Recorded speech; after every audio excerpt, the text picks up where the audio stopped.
Hello ನಮಸ್ಕಾರ. ಸಮುದ್ರಕ್ಕೆ ಮತ್ತೆ ಸ್ವಾಗತ. ಇವತ್ತು ಉಗಾದಿ ಅಂದರೆ ಹೊಸ ವರ್ಷ. ಹಡಗಲ್ಲಿ ಈ ಥರ ಒಂದು ಹಬ್ಬ ಇದೆ ಅಂತಲೇ ಗೊತ್ತಿಲ್ಲ ಬಿಡಿ ಯಾರಿಗೂ. ಹಬ್ಬ ಅಂತೂ ಆಚರಣೆ ಮಾಡೋಕ್ಕಾಗಲ್ಲ. ಕ್ಯಾಬಿನ್ ಆದರೂ ಸ್ವಲ್ಪ ನೀಟಾಗಿ ಕ್ಲೀನ್ ಮಾಡೋಣ ಅಂತ ಬೆಳಗ್ಗೆ ಬೇಗ ಎದ್ದು ಕ್ಯಾಬಿನ್ ಕ್ಲೀನ್ ಮಾಡೋಕ್ಕೆ ಸ್ಟಾರ್ಟ್ ಮಾಡಿದೆ. ಮನೇಲಾಗಿದ್ರೆ ನಮ್ಮಮ್ಮ ಆಲ್ರೆಡಿ 2 ತಿಂಗಳಿಂದನೇ ಮನೆಯಲ್ಲಿರೋ ಹಳೆ ಪಾತ್ರೆ ಸಾಮಾನೆಲ್ಲ ತೆಗೆದು ಫುಲ್ಲು ಕ್ಲೀನ್ ಮಾಡಿ ಇಕ್ಕಿರ್ತಾರೆ. ಶಿಪ್ಪಲ್ಲೂ ಮೆಸ್ಮೆನ್ ಅಂತ ಇರ್ತಾರೆ. ಆಫೀಸರ್ಸ್ಗೆ ವಾರಕ್ಕೊಂದ್ಸರಿ ಬಂದು ಕ್ಯಾಬಿನ್ ಕ್ಲೀನ್ ಮಾಡ್ತಾರೆ. ನಾವು ಮಾಡೋದು ಉತ್ತಮ, ಪರರು ಮಾಡೋದು ಮಧ್ಯಮ ಅನ್ಕೊಂಡು ಅವಾಗವಾಗ ನಾನು ಈ ಥರ ಕ್ಯಾಬಿನ್ ಕ್ಲೀನ್ ಮಾಡ್ಕೊತೀನಿ.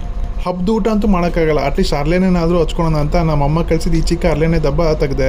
ನಮ್ಮಮ್ಮ ಪ್ರತಿ ಸರಿ ಹಡಗತ್ವಾಗ್ಲೂ ಈ ಥರ ಚಿಕ್ಕ ಅರ್ಲೇನೆ ಡಬ್ಬ ಯಾವಾಗಲೂ ನನ್ನ ಬ್ಯಾಗಲ್ಲಿ ಇಡ್ತಾರೆ. ಸೊ ಅರ್ಲೇನೆ ಸ್ನಾನ ಆಗಿ ದೇವ್ರಿಗೂ ನಮಸ್ಕಾರ ಮಾಡಿ ಮರ್ಚೆಂಟ್ ನೇವಿಗೆ ಸೇರಿದ ಮೇಲೆ ಹಬ್ಬಗಳು ಎಷ್ಟೋ ಫಂಕ್ಷನ್ಗಳನ್ನ ಮಿಸ್ ಮಾಡ್ಕೊಳೋದು ಸರ್ವೇ ಸಾಮಾನ್ಯ. ಇದೊಂಥರ ಡಿಸ್ಅಡ್ವಾಂಟೇಜೇ, ಬಟ್ ಏನೂ ಮಾಡೋಕ್ಕಾಗಲ್ಲ.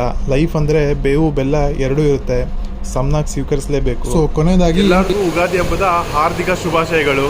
ಈ ಹೊಸ ವರ್ಷಕ್ಕೆ ಬೇವು ಬೆಲ್ಲ ತಿಂದು ಲೈಫಲ್ಲಿ ಸಿಹಿನ ಕಹಿನ ಸಮನಾಗಿ ಸ್ವೀಕರಿಸಿ.